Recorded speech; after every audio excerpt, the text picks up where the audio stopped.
Salut tout le monde! C'est Tarek de Technologie en poche. Aujourd'hui, nous allons découvrir comment calculer la masse d'une molécule. Mais avant de commencer, rappelons d'abord ce qu'est une molécule. Les molécules peuvent être constituées d'atomes du même élément, comme la molécule d'oxygène O2, ou de différents éléments, comme la molécule d'eau H2O, qui est composée de deux atomes d'hydrogène et d'un atome d'oxygène. Maintenant que tu as cette base, passons au calcul de la masse d'une molécule.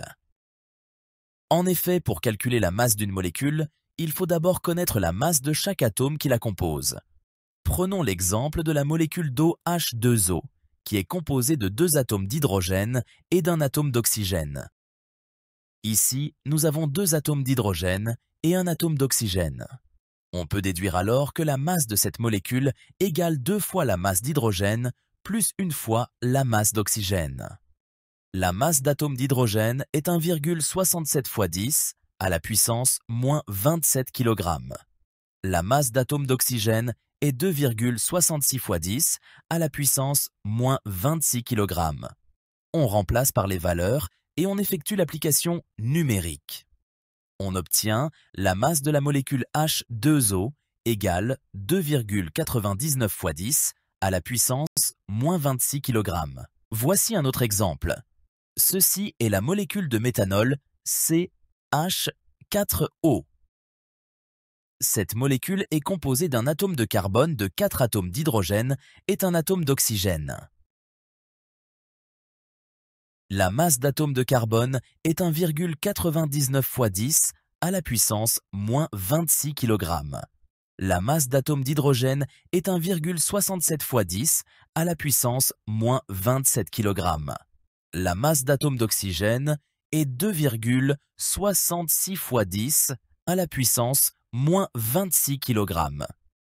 La masse de la molécule de méthanol CH4O égale 1 fois la masse d'atome de carbone, plus 4 fois la masse d'atome d'hydrogène, plus 1 fois la masse d'atome d'oxygène. En remplaçant les valeurs des masses des atomes dans la relation, on obtient une masse de 4,32 fois 10 à la puissance moins 26 kg.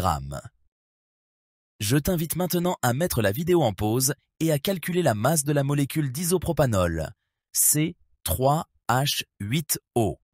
Allez, écris-moi le résultat dans les commentaires. À la fin de la vidéo, j'aimerais aussi te rappeler que pour calculer la masse d'un ion polyatomique, on procède de la même façon, sans se soucier des charges, puisque la masse des électrons est négligeable par rapport à celle des nucléons. Autrement dit, par rapport à la masse des protons et à la masse des neutrons. La masse d'un électron est environ 1 sur 2000 de celle d'un nucléon, ce qui signifie que dans la plupart des calculs, on peut ignorer la contribution des électrons à la masse totale d'un atome et d'une molécule. On a parlé de ça dans une vidéo précédente, je vais laisser un lien vers cette vidéo dans la description ci-dessous. C'est tout pour cette vidéo. Ceux qui sont restés jusqu'à la fin, vous êtes les meilleurs, donnez-nous un like avant de partir.